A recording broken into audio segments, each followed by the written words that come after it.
우리가 살면서 내가 자유로운 사람이다 그렇게 생각하면서 사는 사람이 드문 것이 아니라 거의 없는 것 아닌가 그렇게 생각이 됩니다. 먼저 내가 자유로워지려고 그러면 가진 것이 많아야 된다고 생각하는데 내가 가진 것이 거의 없고 좀 있어도 너무 부족한 것 같은 그런 느낌에 막 시달리죠. 돈이 있거나 없거나 간에 내가 가진 것이 풍족하다고 생각하는 사람이 없습니다. 그리고 또 아무리 노력해도 부자가 될 것 같은 그런 생각이 잘 안 들어. 딱 이렇게 하면은 틀림없이 부자가 된다. 그런 확실한 길도 보이지 않는 것 같아요. 또 내가 아는 것이 너무 적어. 아는 것이 많아야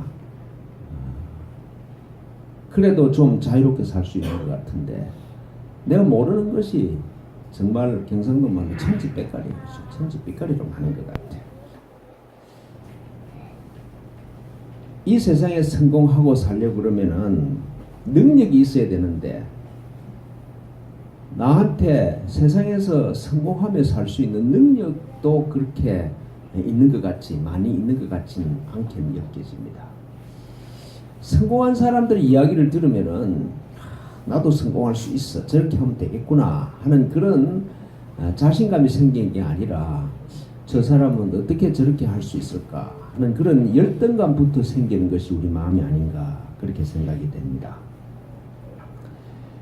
내가 눈을 들어서 밖을 쳐다보면 전부 나를 힘들게 하는 나를 자유롭게 하지 못하는 정말 자유롭게 기쁘게 살게 하지 못하는 이런 일들이 절비한데 그런 일들이 내 안을 쳐다보도 그래요. 내 안에 있는 것, 내 마음 안에 있는 것들로부터 내가 자유롭지 못하죠. 마음에 쌓여있는 과거의 경험과 판단들, 내 생각으로부터 내가 한 발자국도 벗어나지를 못하죠. 특히 나를 힘들게 했던 경험들, 나한테 준 상처들 이런 것들로부터는 더더욱이 더 내가 매여서 살고 있습니다.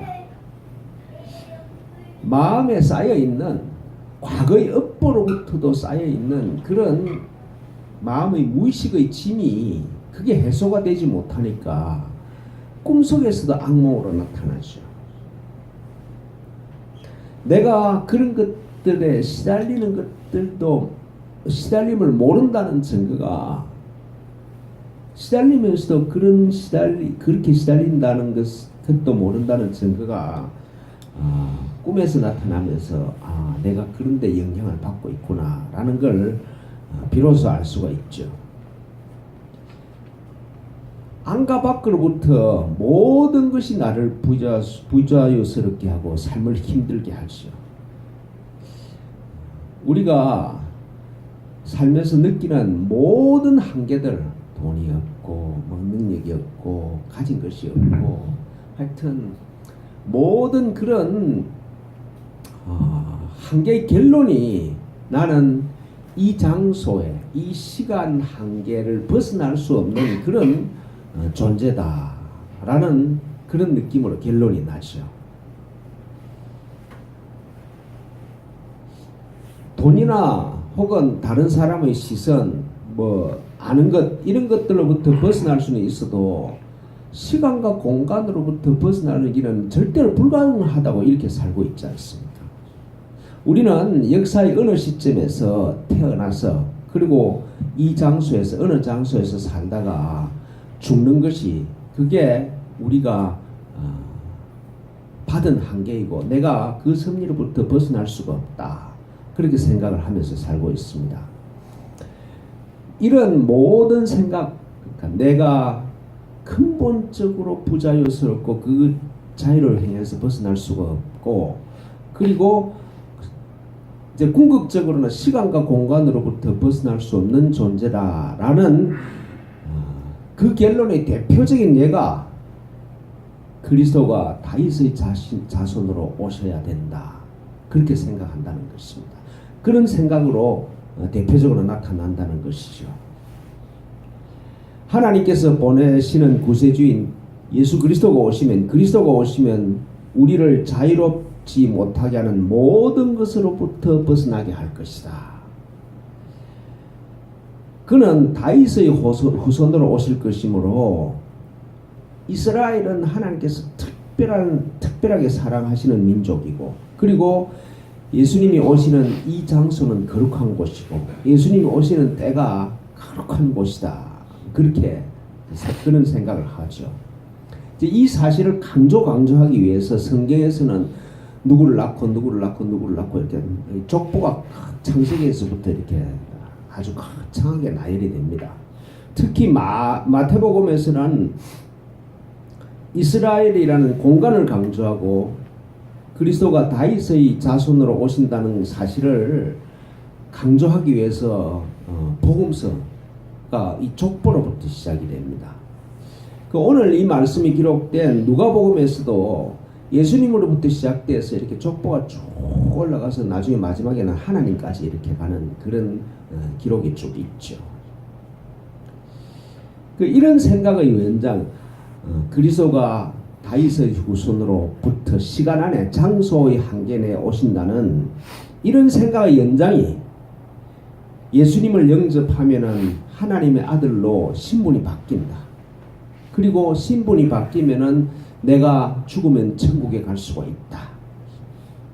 예수님을 구주로 영접하지 않고 죽으면은 영원히 벗어날 수 없는 지옥으로 빠지기 때문에 조심해야 된다. 그렇게들 말합니다. 이제 그런 신학의 영향을 받은 서양의 역사가는 예수님의 탄생을 기점으로 해서 기원 전과 기원 후를 나누죠. 그러니까 그 역사의 시점이, 어느 때의 시점이 굉장히 중요해지죠. 예수가 오셨을 때를 기점으로 해서 전은 기원 전이고 후는 기원 후다. 그렇게 나누는 것이죠. 그럼 오늘 이 예수님의 말씀을 보면은 우리 삶의 상식에도 맞아요. 절대로 내가 자유롭게 벗어날 수가 없지. 그리고 성경의 기록도 그렇게 얘기를 하고 있어. 예수 그리스도는 다윗의 자손으로 오실 것이다. 그리고 기독교의 신학에서도 그렇게 해석을 하죠. 그리고 역사도 그런 것 같아. 그런데 이런 견해에 부정적인 질문을 하시고 있는 것이죠. 결정적으로 그렇지 않을 수 있다는 그런 질문을 예수께서 하시고 계세요. 다윗이 지은 시편 110편에 여호와께서 내 주에게 말씀하시기를 내가 내 원수로 내 발판이 되게 하기까지 너는 내 오른쪽에 앉아 있으라 하셨도다 하는 그 말씀을 인용하시면서 여호와께서 다윗이 주라고 하시는 그리스도에게 하시는 말씀을 들은 기억인데, 그리스도를 다윗이 주라고 그리셨으니까 그리스도가 어떻게 다윗의 후손이 되겠느냐, 자손이 되겠느냐, 그렇게 생각할 수가 없다. 그렇게 예수님이 말씀하시고 있습니다. 이 말씀은 예수께서 그리스도를 시간과 공간의 제약에서 벗어난 하나님의 아들이라고 선포하시는 말씀이죠. 그리스도가 다윗의 후손으로 시간 안에 있는 게 아니라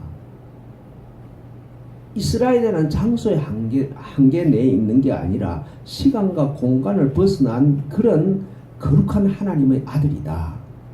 그렇게 하시는 말씀입니다. 그리스도는 하나님의 한 아들로, 하나님의 유일한 아들로 시간과 공간이 시작되기 전부터 하나님과 함께 계시는 분이다. 그렇게 말씀하시는 것이죠. 다윗과 예수님의 차이는, 다윗은 그리스도를 알아볼 수 있는 사람이고 다윗은 그리스도를 알아봤어. 그런데 그리스도와 자기가 하나임을 깨닫지 못했죠. 근데 예수님은 자기의 정체성이 그리스도임을 깨달은 사람이야. 그래서 예수 그리스도라고 자기를 얘기할 수 있는 사람이었다는 것이죠. 그리스도는 모든 사람 안에 참나로 계시는 분이나 그분을 알아보는 정도는 사람에 따라서 다 다른다는 것입니다.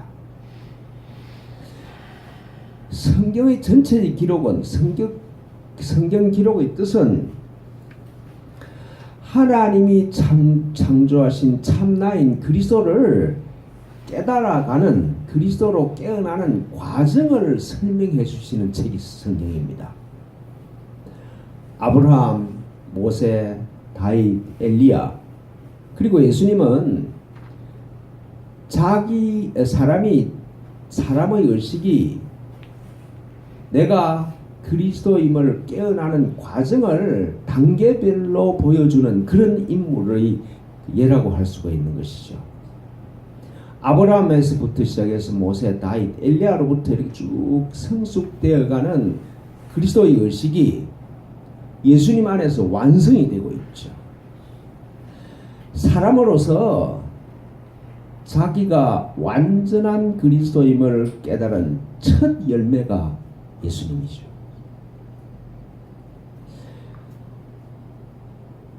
예수님은 모든 사람한테 하나님의 나라, 즉 하나님의 아들로 깨어날 수 있는 장소와 시간이 지금 여기다 라고 선언한 첫 사람이죠.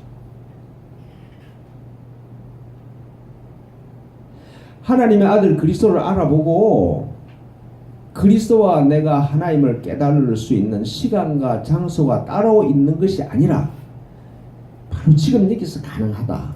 그 얘기를 처음 하신 분이 예수라는 것입니다. 예수님을 영접해야, 예수님을 구주로 영접해야 구원을 받는 것이 아니라 예수님을 통해서 예수님과 똑같이 하나님께서 창조하신 내가 하나님의 아들 그리스도임을 깨닫는 것이 구원이죠. 이미 이루어진 사실을 그대로 받아들이는 것이 구원의 전부입니다. 그래서 예수님이 하나님의 나라가 이미 임했다. 하나님의 나라를 향해서 돌아서기만 하면은 너희들은 하나님의 나라에 들어갈 수가 있다. 그렇게 강조하시는 겁니다.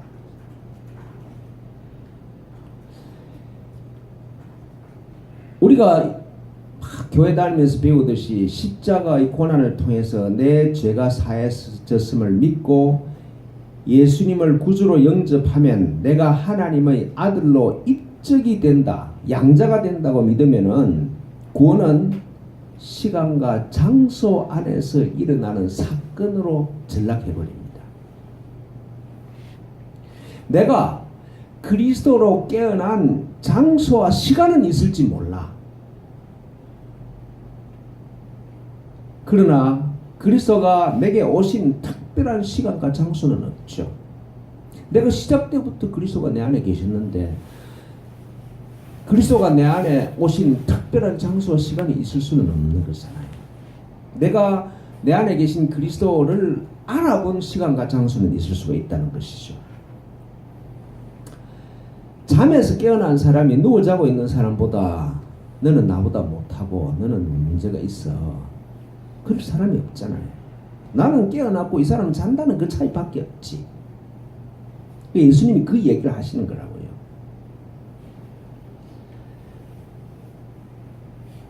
예수님을 통하여 우리가 예수 그리스도를 통하여 우리가 알 수 있는 것은 모든 사람이 하나님의 창조물이고 하나님의 아들임으로 깨어날 때가 됐다. 때가 찼다는 걸 예수께서 말씀하시고 계시죠. 사람의 의식이 사람의 아들에서 하나님의 아들로 진보할 수 있고 그 때가 됐다는 걸 선언하시는 분이 예수님이라는 것입니다.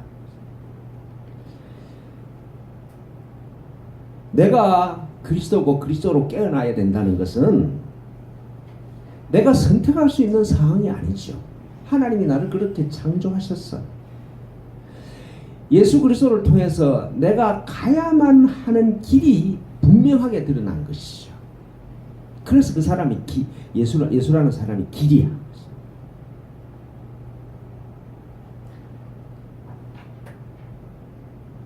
우리는 시간과 공간을 넘어서 그리스도로 깨어나는 일 외에 내가 할 수 있는 다른 선택이 없어. 그 길 가야만 해. 시간과 공간 밖에 있는 참나인 그리스도로 깨어나지 못하면은 문제가 참 많이 생기죠. 어떤 문제가 생기냐? 그걸 대표적으로 보여주는 사람들이 서기관들하고 가난한 과부의 모습입니다. 참나인 그리스도로 깨어나지 않으면 어떤 일이 일어날까?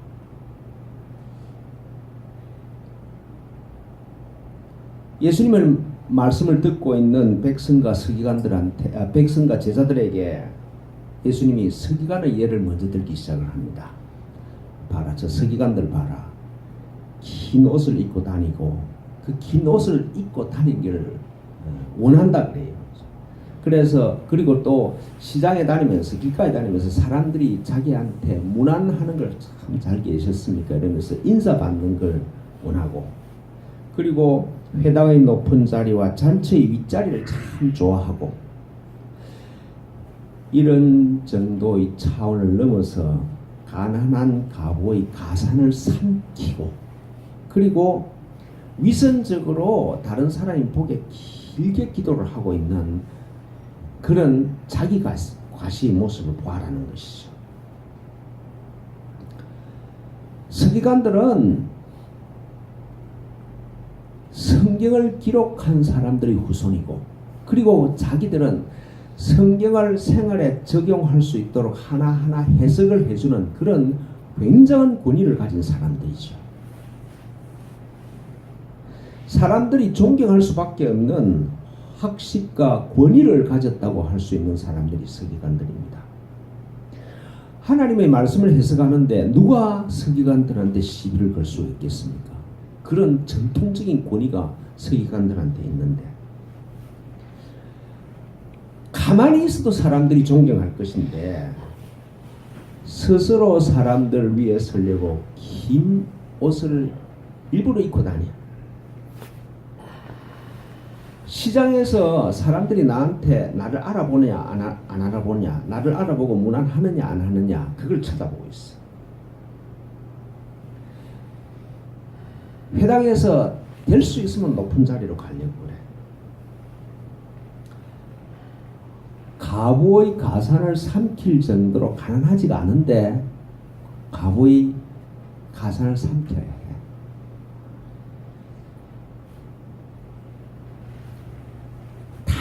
이 사람이, 서기관들이 기도하는 줄 알아. 그런데도 다른 사람이 보기에 길게 기도를 해야 돼. 그러니까 참 괜찮은 것 같은데 진짜 정신없는 사람들의 모습이죠.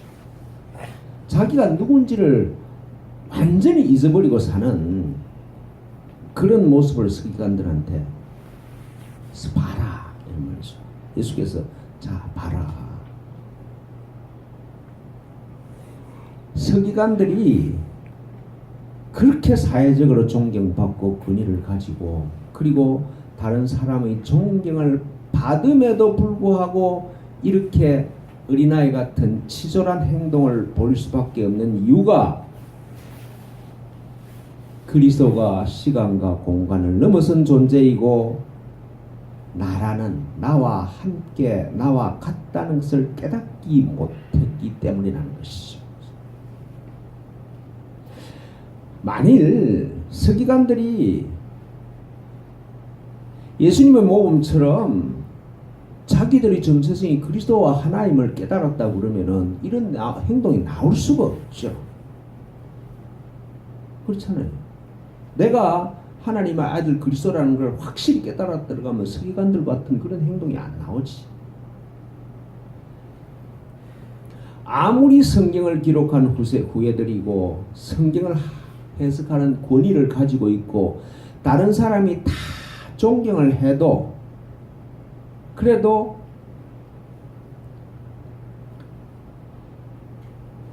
나에 대한 깨달음이 없기 때문에 그런 권위들이 스스로를 높이는 게 아니라 스스로를 지켜야 하는 짐으로 다 변해버려요.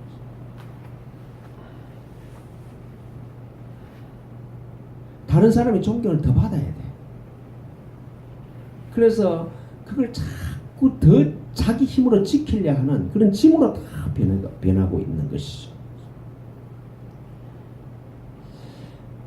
사회적으로 인정받고 삶에 부족함이 없음에도 불구하고 내 마음의 빈 공간을 채울 길이 없어. 그래서 그렇게 긴 옷을 입고 다니고 높은 자리에 올라서고 시장에서 사람의 문안을 받아야 되고 그것만으로도 마음에 안 차니까 과거의 가산을 삼키고 그리고 길게 기도를 하는 모습을 보여주고 있는 것이죠. 그럴 수밖에 없다.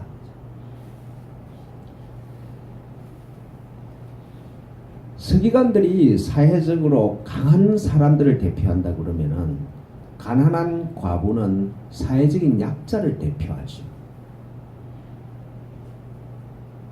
요즘도 가난한 과부는 참 사회적인 약자인데 2000년 전에 예수님이 살던 그 시대에 가난한 과부라 그러면은 힘없고 가난하고 정말 사회적으로 최하층의 계층의 사람을 대표하는 그런 부류의 사람이라고 할 수 있습니다. 그런 과부들이 서기관들의 말을 거역할 수가 없죠. 그래서 서기관들이 얘기를 듣고 자기의 힘에 부치게 헌금할 수밖에 없었겠죠. 서기관들이 과부의 가산을 삼키는 일을 강제로 했을 리가 없어. 그 서기관들이 하는 말을 잘 듣고 보니까 과부가 잘 듣고 보니까 헌금을 해야 되겠거든. 그러니까 자기 힘에 부치게 헌금을 했어. 그 가난한 과부는 조금만 해도 가산을 탕진하는 수준이었을 것 아닙니까? 그런 일을 두고 하신 말씀이죠. 요즘도 이게 딱 들으면 부흥사가 와서 설교하는 거 보고 뭐 작정 헌금을 했는데 그게 낼 돈이 없어서 빚을 내고 했다는 사람들이 많더라고요. 이혜연 어머님도 그래서 고생을 하신다고 그렇게 얘기하시더라고요. 과부의 가산을 삼키는 작전에 놀아난 거지. 지금도 빚을 내서 헌금을 할 수밖에 없게 하는 그런 일들과 비슷한 일을 그 마음을 과부들이 서기관들이 하는 말을 듣고 거기에 넘어갔겠죠. 과부가 자기가 가지고 있는 생활비 전부를 넣는 것을 보시고 예수께서 이 가난한 과부가 모든 사람보다 많이 넣었다. 참 훌륭하다. 그렇게 평가를 하세요. 과부가 힘에 부치게 헌금할 수밖에 없었던 그 사정을 충분히 이해하셨다는 것이죠. 그래서 과부를 비난하거나 평가하지 아니하시고 참 칭찬하고 격려를 하세요. 결코 네가 나쁜 일을 한 것이 아니고 하늘에서 알아줄 것이다. 네 마음 그건 하늘에서 알아줄 것이다. 그렇게 말씀하시는 것 같습니다. 그런데 중요한 건 다른 모든 사람보다 더 많이 넣었다고는 하나 이 여인의 믿음이 너를 구원하였다는 말씀을 하지 않으세요.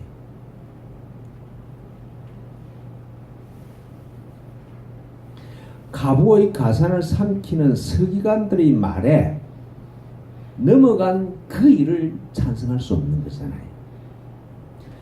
만일에 가난한 과부라 하더라도 내가 그리스도와 하나님을 깨달았다 그러면 그 말에 안 넘어가겠죠.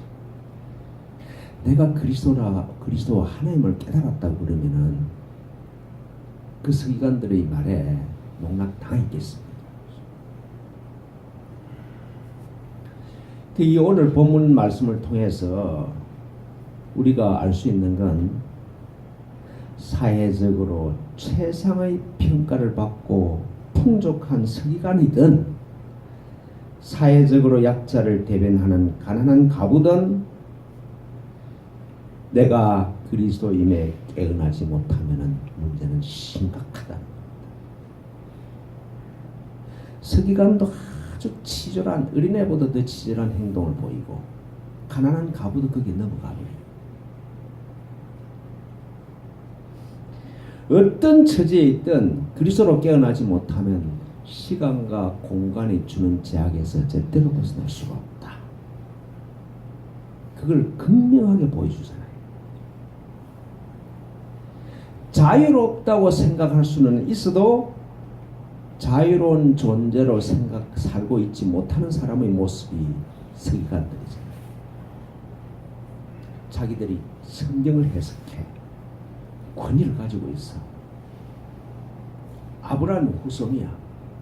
굉장한 자부심이고 자기들은 종이 아니라고 생각했는데 사실은 노예야. 내가 아무런 힘이 없고 가진 것이 없고 아는 것이 없어서 가르치는 대로만 했다. 그렇게 변명할 수 있는 사람들이 가난한 가부죠. 제가 침묵의 비밀을 막 설명을 하면은 교회에서 그런 설명을 안 했기 때문에 내가 이렇게 살 수밖에 없었다. 그렇게 대부분의 사람이 그렇게 얘기를 하더라고요. 이 본문의 말씀은 그런 거죠. 내가 어떤 처지에 있는 사람이든 서기가든 가난한 가부든 관계없이 내가 누구냐? 내가 그리스도와 하나라는 그 진리로 깨어나야 된다는 것입니다. 다른 대안은 없다. 다른 대안은 있을 수가 없다. 시간과 공간으로부터 벗어날 수 있어서 영원한 생명으로 가는 길은 다른 대안은 없다. 사회적으로 어떤 위치에 있든 그리스도로 깨어나지 못하면은 자유롭게 기쁘게 살 수 있는 길은 없다는 것이죠.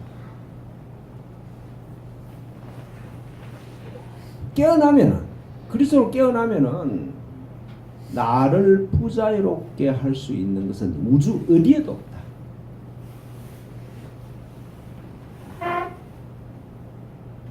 내가 그리스도의 정체성으로, 내가 그리스도라는 참나로 깨어났다 그러면은 폭풍 속에서도 잘 수가 있다. 그 예수님 보여주는 폭풍 속에서 잘 수가 있다.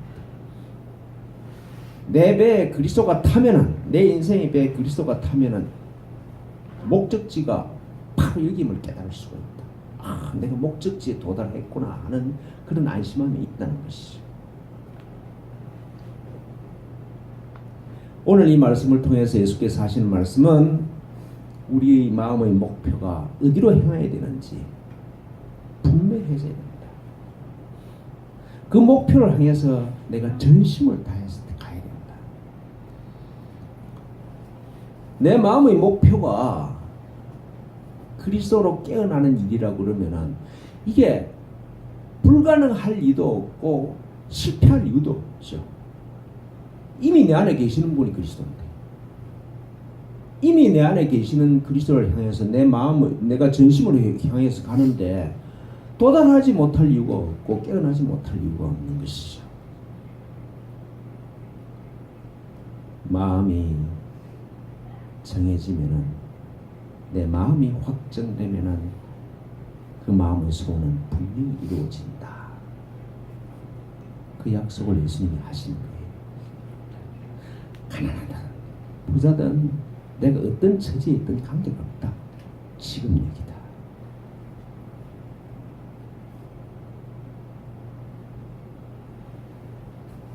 그리스도는 여기 있다 저기 있다 하는 게 아니라 하늘에서 번개가 쳐서 모든 사람이 모를 수 없도록 내 마음 안에 번개를 치면서 나 안에 오시는 분이다. 그리로 향해 가야 된다. 그래야 시간과 공간을 넘어선 영원한 생명이 너희들 안에 이미 있음을 깨달을 것이다. 그렇게 말씀하세요. 그것이 목표가 된, 내가 그리스도로 깨어남이 목표가 된 사람들이 모이는 그런 아름다운 공동체로 세계교회가 성장하기를 축원합니다. 기도하겠습니다. 하나님 아버지 고맙습니다. 그리스도가 어디에서 어떻게 우리를 기다리시고 계시는지 분명하게 알고 그리스도를 향해서 전심을 다해서 걸어갈 수 있도록 저희를 축복하여 주십시오. 하나님, 같은 길을 가는 도반으로서 세길교회가 성숙하고 성장해 갈 수 있도록 축복하여 주십시오. 우리 구주 예수 그리스도의 이름으로 비나이다. 아멘.